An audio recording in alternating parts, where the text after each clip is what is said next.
Question: what is reincarnation? Does it conform in any way to the teachings of Islam? Reincarnation refers to the transmigration of souls, the doctrine that after death, the soul moves on to inhabit another body, then die again, and then another body, and so on. Of course, it is not an Islamic doctrine. Belief in some form of this doctrine of endless cycles of birth, death, and rebirth can be found in almost all societies, primitive or sophisticated. Variations in it exist according to the local and regional differences in faith and popular culture. In the most materialistic societies, especially, whose formal culture denies spiritual life, there is almost a fashion for pseudo-religious belief among certain small circles of people who claim, whether as a joke or seriously, it is not clear, that the spirits of the dead wander about, sometimes taking physical form, and can influence the living until they settle into their new bodies. It would be impractical here to go into the details of the different forms and fashions of this doctrine. More worthwhile, perhaps, would be to describe the main substance of it and to see it from the Islamic viewpoint. One argument for the antiquity of the doctrines of reincarnation is the evidence in ancient literature in the tales of metamorphosis. For example, Ovid's colorful extravagancies of that name, in which gods take on human and animal forms, humans take on a diversity of different shapes. But these tales do not constitute a doctrine. The doctrine proper is not to do with simply colorful change of form, but with a belief that an individual soul must pass through every level of creation, every species of life form, animate or inanimate, sentient or insentient. If we reflect upon this, we soon realize that the doctrine is really a strange elaboration on the immortality of the soul. In other words, the kernel of it is in the intuition that the soul is immortal. That kernel is true, the rest is not. The doctrine may also have arisen from the observation of the likeness in physical and other traits between parents and offspring. In other words, the biological phenomena of heredity, perfectly intelligibly explained by the laws of genetics, are given a less intelligible, indeed, own right, irrational explanation by the doctrine of reincarnation. The doctrine is said to have emerged in the Nile Basin, spreading thence to other regions and peoples, to India, for example, and back west from thence to Greece. There, the eloquence of the philosophers rationalized it into a source of consolation and hope for people who, as do all people, longed for eternity. Among the major religions, the doctrine was initially infiltrated into Judaism by the Kabbalists and by the contrivance of Jewish thinkers into Christianity, and finally into the ideas of some Sufis, despite the hard labors of Muslim theologians to refute such a distortion. To support it, every apologist for the doctrine put forward some evidence. For instance, the Kabbalists mention the transformation of Niobe, mentioned in the Old Testament, into a marble sculpture, and of the wife of the prophet Lot into a statue made of dust, and others have referred to a literal transformation of Jews into monkeys and pigs. Another argument explains instinct and intelligence in animals, and the splendors of the plant kingdom, as once human intelligence and vitality which had entered into them. The idea debases humanity and shames its proponents. It is really difficult to accept that such an assertion, even if it made on the spur of the moment, could be made by people of any understanding. Certainly, It is beyond doubt that there is a program and a predetermined destiny for plants and inanimate creation. But it is rather far-fetched to trace the harmony and order we see in the plant or mineral kingdom to souls which formerly lived as or in human beings. Actually, plants and trees have a certain life, a plant life, a direction of growth towards light and moisture. But this does not mean that this is the activity of the soul of a human soul cast down, or a soul on its way up the levels of creation. Despite efforts to corroborate this, no one has ever received any message from a plant form confirming that it contains a soul that once belonged to a human being, nor have we heard any account from a human being that he or she was once the soul of a plant or animal. True, there have been claims, spread about by tabloids and other such media, of people recollecting past lives, even recounting incidents from their past lives. Where these claims are not totally absurd and ridiculous ravings, their substance can easily be explained as recollections of what the individual has seen or read, and then, knowingly or otherwise, elaborated and transformed as in any ordinary human fiction. The fact that Niobe and the wife of the prophet Lot were transformed into sculptures of marble or dust respectively, even if accepted literally, are neither an instance nor evidence of reincarnation. What we have in this case is a transformation of a physical kind. It has nothing to do with transmigration of the soul. As for petrified bodies, that is not an arcane phenomenon.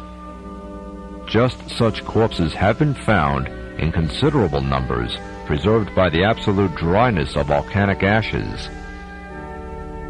Pompeii was destroyed by a sudden volcanic eruption and remained buried under the ashes of Vesuvius for hundreds of years. The excavations performed there revealed numerous Niobe-like petrified bodies. In these ruins and in the petrified faces and bodies, so busy in their self-indulgent vices, so secure in their arrogance, we can, if we wish, read the signs of divine wrath and punishment. Perhaps these figures had their way of life solidified in ash and so preserved, so that future generations might witness and take heed. To interpret them as evidence of reincarnation is simply untenable. Belief in reincarnation in Egypt, India, and Greece, developed as a result of distortion of once sound beliefs in the hereafter, and from a longing for the immortality of the soul. Neither in Ahen's Egypt, nor in Pythagoras' Greece, did anyone know of the reincarnation which these distorted beliefs brought about. To Aten, when man's life ends in this world, a different one starts in heaven. As soon as one dies, one's soul sets off on its journey to reach the greatest court in heaven. It goes so high that it reaches to the presence of Osiris and hopes to give an account of itself in words like these: I have come to your presence, as I was free from sins, and throughout my life I did do everything I could that would make me devout, men pleased. I did not shed blood, nor did I steal. Neither did I make mischief, nor did I mean any. I did not commit any adultery nor fornication whatever. Those who can speak so join Osiris's congregation. Those who cannot, whose evil deeds outweigh their good, are hurled into hell and tortured by demons. Such sound belief is witnessed also in epitaphs relating to Aten's religion as follows: What you have done is too much, and our eyes cannot perceive most of them. O one, only God, no one possesses such might as you have. It is you who have created this universe as you wish, and you alone. It is you who decree the world suitable for human beings, for all animals, whether big or small, whether they walk on the earth, on their legs, or they fly up in the sky on their wings. And it is you alone who sustain and nourish them. Thanks to you, all beauties come into existence. All eyes see you by means of those. Verily, my heart belongs to you. You are in my heart. The ideas quoted verbatim above were the things which were believed in as truth in Egypt some 4,000 years ago. Likewise, in ancient Greece, the belief in resurrection and the immortality of the soul were quite sound. The great philosopher Pythagoras, for example, believed that the soul, on leaving the body, has a life peculiar to itself. In fact, any soul has this same kind of life even before it quits the earth. It is commissioned with some responsibilities on earth. If it commits any evil, it will be punished, thrown into hell and tormented by demons. On the other hand, in return for the good that it does, it will be given high rank and blessed with a happy life. Allowing for the changes that might have been made in the views of Pythagoras over time, we can certainly still see that there are fundamental similarities with the Islamic creed of resurrection. Plato's account is not so different either. In his famous treatise, The Republic, he says that the soul, on leaving the body, forgets the material life totally. It ascends into an appropriate realm, a spiritual one, saturated with wisdom and immortality. The soul is free from all scarcity, deficiency, error, fear, and from the passion and love which afflicted it while it lived on earth. And then, being free from all the evil consequences of human nature, it is blessed with eternal bliss. In essence, the doctrine of reincarnation is, in its different forms within different creeds, if we look carefully, a distorted version of a sound belief. Every creed, with the exception of Islam, has suffered such distortions.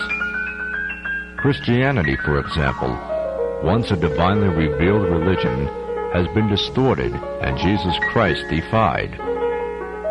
Had it not been for the luminous and clarifying verses of the Quran and the influence of Islam, Christianity's formal position on this matter may not have been different. If Christianity teaches the unity of the soul and body, it owes this to the Andalusian Muslim savants. One of the most famous Christian philosophers is St. Thomas Aquinas. The great part of his new ideas and synthesis were adapted from Islamic teachings.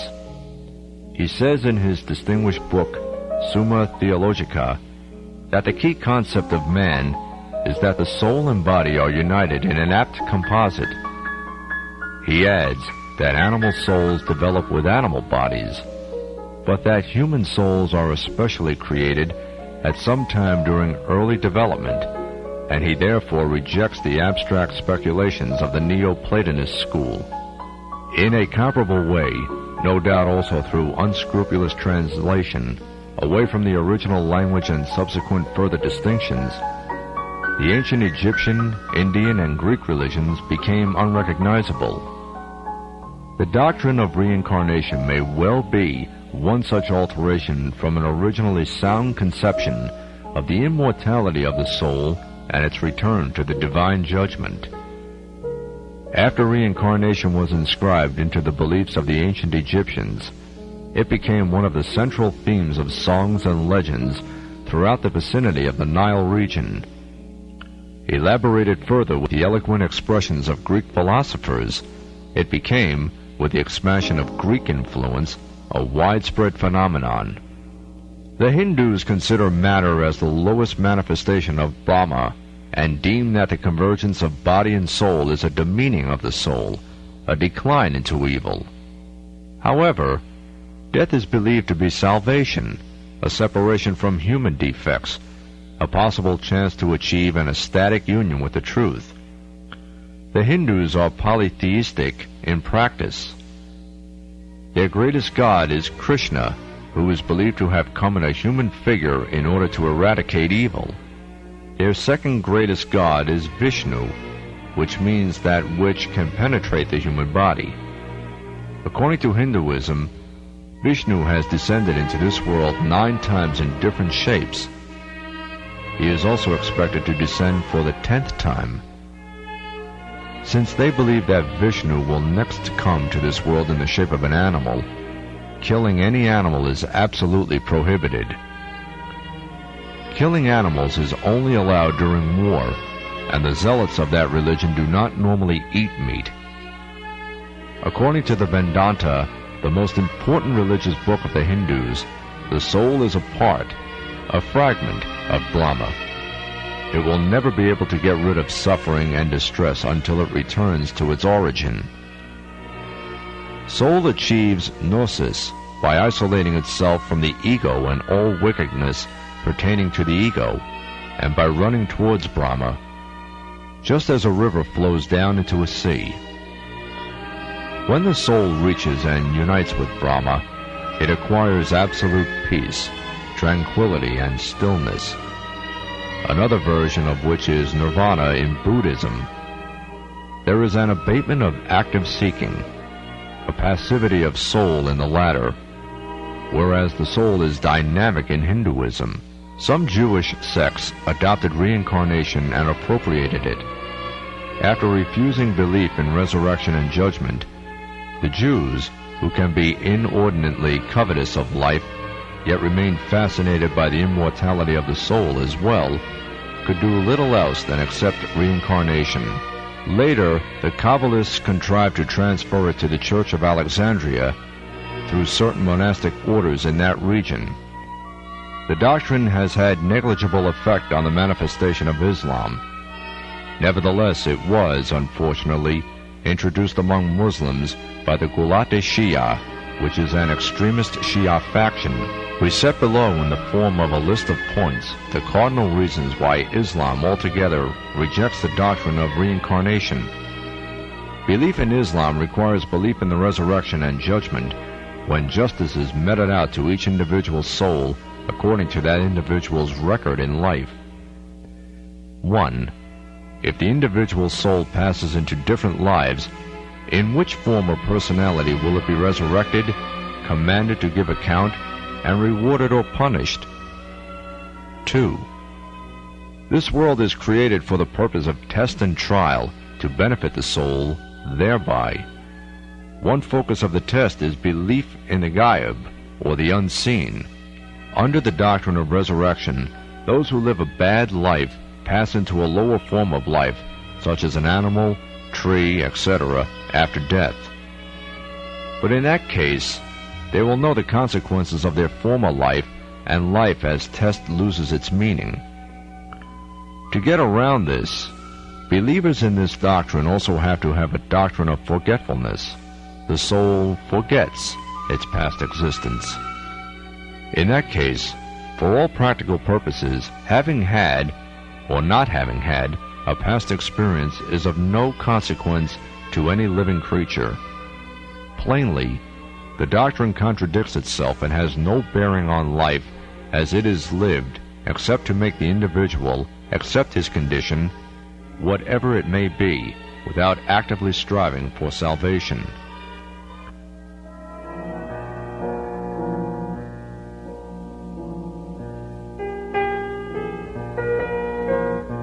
Three, if each individual is supposed to go through a painful cycle of transmigrations in order to acquire eternal bliss, then God's promise to punish the wicked and the sinful and to reward the good and the righteous has no meaning for the individual life.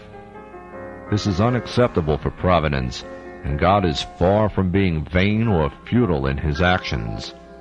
4. The Quran and other divine books state that sins will be forgiven if truly repented. This proves how unnecessary and cumbersome a device it is. This doctrine that the soul must endure innumerable cycles to realize forgiveness. how much better do the concepts of mercy and forgiveness befit God, the beneficent, merciful Creator? In Islam, there is no sign which God cannot forgive as He wills. God the Almighty reveals and promises in the Quran that He will forgive those who repent what they have done wrong and sincerely intend not to do it again. In this respect, God does not see how great or little your sins are, nor how late your penitence is. This may mean that a sinner who disobeys and rebels against God throughout his life can also be forgiven by a single act of true repentance, done with absolute sincerity and a profound understanding of servanthood and dependence on God. But no individual knows his or her future. None knows if that late hour will come. How unwise, then, to postpone it. 5. Long and tiresome cycles of rebirth are contrary to the mercy, favor, grace, and forgiveness of God, the all-compassionate. If He wills, He takes ordinary, worthless, inferior things and turns them into what is purest and best and beyond price. Infinite indeed are His blessings and munificence. 6.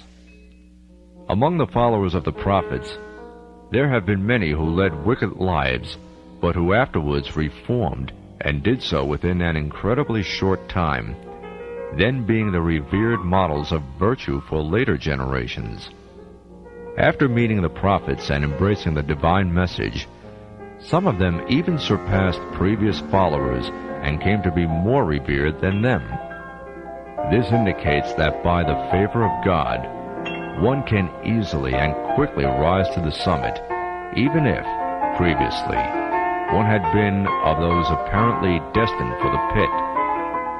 It also shows again how unnecessary is the doctrine of souls graduating into higher levels of being. Indeed, the doctrine may have the effect of lessening incentives to moral effort. 7. To believe that God, the Almighty, has created for each individual and individual soul is a part of belief in His omnipotence. To believe instead that a limited number of souls migrate from body to body argues the illogical proposition that the omnipotent is not omnipotent.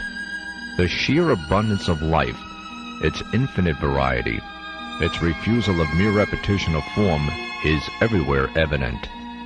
God is indeed Almighty. There are approximately 5 or 5.5 billion people in the world.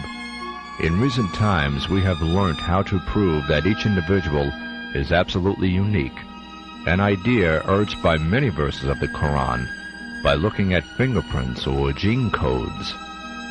No individual's gene code or fingerprint is like any others, a fact so reliable as to be used in forensic science to identify criminals. Another example is the observation by a German professor over 30 years of millions of pictures of snowflakes, not one of which is ever exactly like any other in shape or pattern. It is scarcely imaginable how many snowflakes fall in one season on one mountainside, let alone all that have ever fallen. How foolish to imply that the Omnipotent could not create an infinite number of individual souls and supply them with an infinite number of bodies. 8. As there are about 5.5 billion people altogether on the earth, could not a few of them at least have some marks or signs on them, or evidence, or something convincing to tell of their memories, adventures, and experiences in different forms and bodies? Must not there have been an accumulation of knowledge, experience, and culture in some of those who have come to this world a few times or even completed their cycles? If this happened in only 1 out of a million, should we not expect there to be a great number of people now living of extraordinary virtue and competence? Should we not have met a few of them even in our own countries? If so, where are they? 9. When a body reaches an age, a measure of physical maturity, Should we not expect the soul to emerge with, as it were, all the acquisition and achievement of previous lives? Should we not expect prodigies? There have been quite a few prodigies in recorded history, but their special gifts need not be the result of lives lived many times before. It can equally well be explained as a special combination of genetic characteristics occurring in a particular time and place, which is attributable to divine grace and favor, together with supreme effort on the part of the individual to understand his or her own gift in the tradition and context in which it is given. 10. No faculty special only to human beings has ever been found in any other entities, animate or inanimate. But we should expect such a discovery if there were any truth in reincarnation. If a lower form of life is, so to speak, the consequence or punishment for particular evil deeds in the previous life, then presumably the good in that life, which is outweighed by the evil, must also be carried forward. In other words, some part of the individual's previous life should be retained in the next life. In this case, we would expect the boundaries of particular forms to be frequently burst open, with, for example, plants never known to do so, suddenly showing properties associated with animal life. But by the mercy of God, zoology and botany have not, for all their many welcome advances in recent years, discovered any such monsters. 11.